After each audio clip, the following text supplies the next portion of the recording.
வணக்கம்.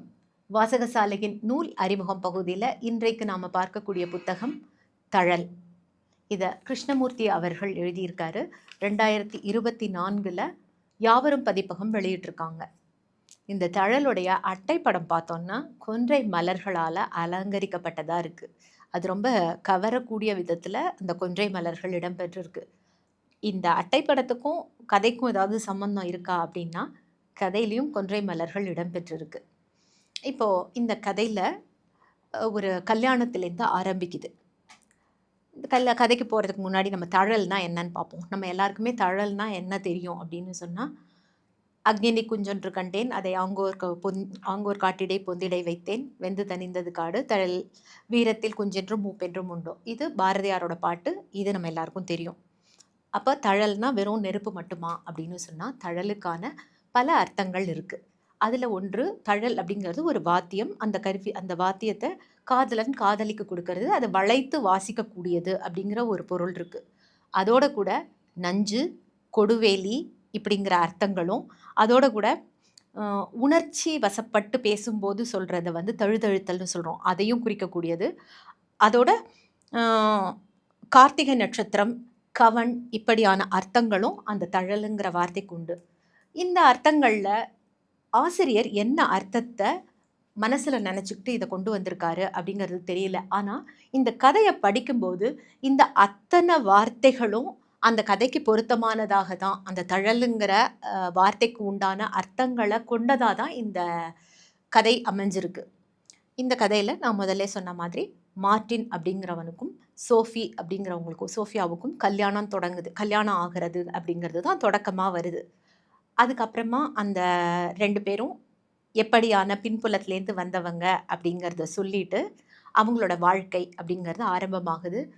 அவள் வீட்டுக்கு வரா. அன்றைக்கு முதலிரவு அப்படிங்கும்போது அன்றைய நாளில் அந்த மார்ட்டின் அவளுக்கும் சோஃபியாவுக்கும் இருக்கக்கூடிய அந்த தனிப்பட்ட நேரம் அப்படிங்கிறதும், காமத்தில் திளைக்கும் போது அந்த முயக்கத்தில் அவன் எப்படி நடந்துக்கிறான் அப்படிங்கிறதும், மார்ட்டின் எப்படி நடந்துக்கிறான் அப்படிங்கிறதும், அந்த கலவிக்கு பின்னான நேரத்தில் அவன் எப்படி தன்னை சுருட்டிக்கிறான் அப்படிங்கிறதும் இங்கே கொடுக்கப்பட்டிருக்கு பார்த்தீங்களா. இந்த விஷயம் வந்து அந்த மார்ட்டினோட சைக்கலாஜிக்கல் கா பிரச்சனை என்ன அப்படிங்கிறத பின்னாடி நமக்கு சொல்லும்போது புரிஞ்சுக்க முடியும். அவன் ஒரு குற்றம் சுமத்தப்பட்டவன்.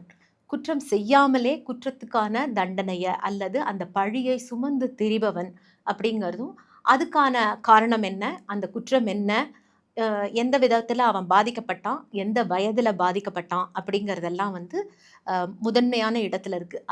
அந்த இடம் அப்படிங்கிறது 8 வயதில் அவன் செய்யாத ஒரு திருட்டு பழியை சுமந்து அடி வாங்கி, அதற்கப்புறமா அந்த சுருங்கி போன அந்த மனிதன் எப்படி தன்னுடைய வாழ்க்கை முழுவதும் நடந்துக்கிறான் அப்படிங்கிறதும், அவன் நடந்துக்கிறது அப்படிங்கிறது அவனுக்கு ஏற்பட்ட ஒரு பாதிப்புனால, அதனால சுற்றி இருக்கக்கூடிய அவனுடைய மனைவி, அவனுடைய அம்மா இவங்கெல்லாம் அனுபவிக்கக்கூடியது எப்படி அப்படிங்கிறத ரொம்ப விரிவாக எழுதியிருக்காரு. ஒரு கதையை, ஒருத்தனோட வாழ்க்கையை அவனுடைய சின்ன வயசுலேருந்து அவனுடைய மத்திய வயது வரையிலான வாழ்க்கையை எழுதுறது அப்படிங்கிறது சாமானியம் இல்லை.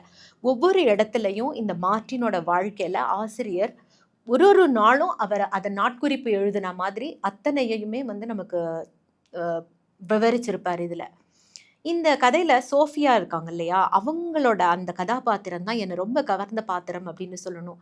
ஏன்னா ஒருத்தர் சைக்கலாஜிக்கலாக அஃபெக்ட் ஆயிருந்திருக்கலாம், அதனால் அவன் படக்கூடிய வேதனை அப்படிங்கிறது ஒன்று. ஆனால் அந்த மனிதனை அரவணைச்சு, அந்த மனிதனை வந்து காப்பாற்றி அவனுடைய வாழ்க்கையில் பங்கு கொண்டு, அதோடு சேர்ந்து சுற்றம் உறவு எல்லாத்தையும் பேணி பாதுகாத்து வளர்க்குறது அப்படிங்கிறது ரொம்ப கஷ்டமான விஷயம். அந்த விஷயத்த அந்த சோஃபியா பண்ணியிருக்கா அப்படிங்கிறதும், அந்த குடும்பத்தை முன்னேற்றத்துக்கான அவளுடைய பங்களிப்பு அப்படிங்கிறதும் இதில் வந்து ரொம்ப மனதை வந்து நெகிழச் செய்யக்கூடியதாக இருக்குது. ஆக இந்த கதையில் எனக்கு சோஃபியா கதாபாத்திரம் ரொம்ப பிடிச்சது. இதுலேயே வந்து இன்னொரு இன்ஃப்ளூயன்சர், அதாவது இந்த மார்ட்டினோட வாழ்க்கையில் ஒரு ஒரு முக்கியமான கதாபாத்திரமாக இதில் வரக்கூடியவர் வந்து மோகன் அப்படிங்கிறதும் கஸ்தூரி அப்படிங்கிற 2 கேரக்டர் வராங்க.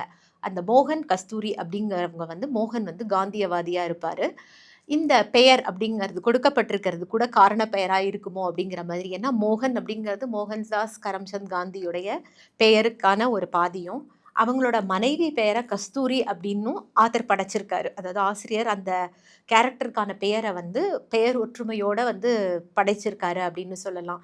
இதுல காந்தியோட கோட்பாடுகளும், அந்த காந்தியை எப்படி சந்திச்சாரு மோகன் அப்படிங்கிறது, அந்த மாதிரியான விஷயங்கள் எல்லாமும் இந்த கதையில இடம்பெற்றிருக்கு.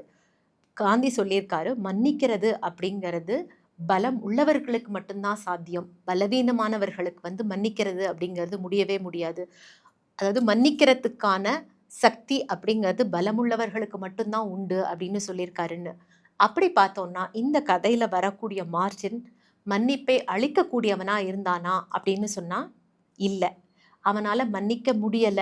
அப்ப அவன் ஒரு பலவீனமானவனாக இருந்தான். அப்ப தன்னுடைய மேல சுமத்தப்பட்ட பழி யாரால சுமத்தப்பட்டது அப்படிங்கிறப்போ, அத வந்து மன்னிப்பு கேட்காததன் வாயிலாக அந்த குற்றம் இழைத்தவர் இறந்து போன அப்புறமா கூட அவனால மன்னிக்க முடியல. அப்போ அவன் எப்படியானவனா மாறுறான். அதாவது ஒரு ஒரு மன்னிப்பை கொடுத்துட்டோம்னா, அந்த பிரச்சனை அதோட முடிஞ்சிரும். ஆனா, அத பண்ணாம இருக்கும்போது நிஜமான குற்றம் யார் செய்தாங்களோ, அவங்களோட மறைவுக்கு பின்னாடி நம்மள வந்து அந்த விஷயம் கொல்லும் இல்லையா? இது ஒவ்வொருத்தருக்குமே நடக்கக்கூடிய ஒரு விஷயமா இருக்கலாம். நம்ம ஒரு விஷயம் ஒரு ஒரு தப்பு செஞ்சிருக்கோம் அப்படிங்கும்போது, மன்னிப்பு கேட்டுட்டோம் அப்படின்னு சொல்லிட்டு சொன்னா, அத அப்பவே சமன்படுத்திறலாம்.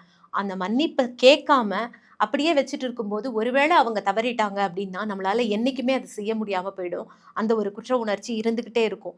எனக்கு ஒரு குற்ற உணர்ச்சி அப்படின்னு சொல்லிட்டு சொன்னா, என்னுடைய பாட்டி என்னுடைய ரொம்ப என்னை வளர்த்தவங்க. எனக்கு ரொம்ப எல்லாமே குடுத்து, எனக்கான விஷயங்கள் எல்லாத்தையும் பார்த்துக்கிட்டவங்க. ஆனா, அவங்கள என்னால கடைசி நிமிஷத்துல அவங்க முகத்த கூட பார்க்க முடியல அப்படிங்கிறது வருத்தமாவே இருந்துட்டுருக்கும். ஒரு நாள் முன்னாடி டிக்கெட் நமக்கு கிடைச்சிருந்ததுன்னா, நம்ம பாட்டிய பார்த்திருந்திருக்க முடியுமேன்னு. ஆக, என்னோட வாழ்நாள் முழுவதுமே அந்த விஷயம் வந்து பாதிப்பா, அத பண்ணல. இவ்வளோ ஒரு முக்கியமான ஒரு ஒரு மனுஷிய நான் வாழ்க்கையில பார்க்க முடியாம போச்சு. கடைசியில முகம் கூட பார்க்க முடியல அப்படிங்கிறது எவ்வளோ வருத்தம் அப்படிங்கிறது எனக்கு தெரியும். அந்த மாதிரி இவனுக்கு எப்படியான வலி இருக்கும் அப்படிங்கிறதையும் நம்மால உணர முடியும். இந்த கதையில எழுதியிருக்கக்கூடிய சம்பவங்கள் நரேஷன் இருக்கு இல்லையா? அது ரொம்ப அற்புதமா நம்மளால ஒவ்வொரு விஷயத்தையும் நம்ம பார்த்த மாதிரி, சில சமயங்கள்ல நெனச்சா இந்த மார்ட்டின் கதாபாத்திரம் கிருஷ்ணமூர்த்தி தானோ அப்படின்னு நெனைக்கிற அளவுக்கான ஒரு படைப்ப இவர் குடுத்திருக்காரு. இந்த படைப்பு படிக்கும்போது கண்டிப்பா ஒரே நாள்ல படிக்க முடியாது. ஏன்னா மார்ட்டினோட வாழறது அப்படிங்கிறது வந்து சோஃபியாவுக்கு வந்து எளிதா இருக்கலாம். நமக்கு வந்து அவ்வளோ எளிதான ஒரு விஷயம் கிடையாது. அதனால இதுக்கு நேரம் எடுத்துக்கிட்டு நம்ம படிக்க வேண்டியது இருக்கும். படிக்கும்போது கண்டிப்பா அந்த விஷயத்தை எப்படியெல்லாம் கையாண்டிருக்கார் ஆசிரியர் அப்படிங்கிறத நம்மளால உணர்ந்து கொள்ள முடியும். ஆக இது ஒரு அ நல்ல பொழுது போகறதுக்கு மட்டுமல்லாத, சைக்கலாஜிக்கலா இந்த விஷயத்தை எப்படி அணுகியிருக்காரு அப்படிங்கிறதெல்லாம் தெரிஞ்சுக்கிறதுக்கும், காந்திய பற்றின தகவல்களும், அந்த காலத்துல அந்த காந்தி வந்து பிரயாணம் பண்ணப்போ எப்படியெல்லாம் என்னென்ன சம்பவங்கள்லாம் நடந்தது அப்படிங்கிற மாதிரியான விஷயங்கள எல்லாமுமே நம்ம இந்த நாவல படிக்கிறதன் மூலமா தெரிஞ்சுக்க முடியும். ஆக இந்த புத்தகத்த உங்களுக்கு அறிமுகப்படுத்துறதுல எனக்கு மகிழ்ச்சி. தொடர்ந்து வேற ஒரு புத்தகத்தோட உங்கள சந்திக்கிறேன். நன்றி.